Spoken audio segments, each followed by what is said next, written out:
Hi, Diana. This is Mary Jane Clark. I looked over your resume and just have a couple of things. Overall, it looks really good.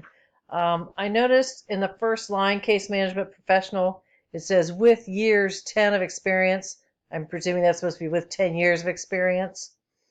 Um, Down in your first bullet point section, as Geauga County Board of Development Disabilities Service and Support Administrator, you used monitoring twice here in a row.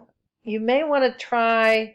I pulled at my thesaurus online and looked for something you could use instead of monitoring. Overseeing, tracking, or checking were some of the ones that came up. And you also use coordination 2 times in a row there. And what came up on that is planning or organization of. You could change one of those to something to that effect, or another action verb. And then I noticed in the second half there were the Community Support Services Secretary. You mix both past and present tense, like you said, communicate and provide at the beginning of those sentences, but then prioritized on the third one. They should all be past tense if you're no longer at that position. So that was the only thing on the first page. Now on the second page, I noticed on your first page you had your the place you were working and your title in bold. You don't do that on the second page, so I would recommend doing that because I think it looks really good on bold in the first page. So bold Lake County Probate Court Guardianship Deputy Clerk, and bold Geauga County Department on Aging Home Health Care Coordinator.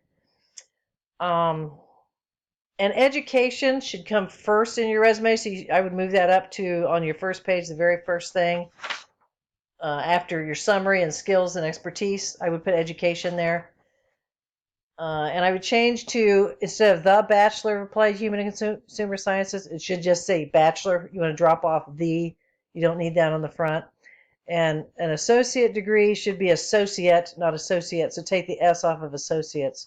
Other than that, it looked great. Your formatting is really good, and I really like the presentation. The way you set it up is really nice. On your peer review, I gave you an 11. The only thing I took points off for was not having the bold and the errors, or the batch, the and associates in the education. Other than that, it looks great. Very few changes. I think it really looks good. Presentation is excellent. I think your verbiage is really good. So good luck.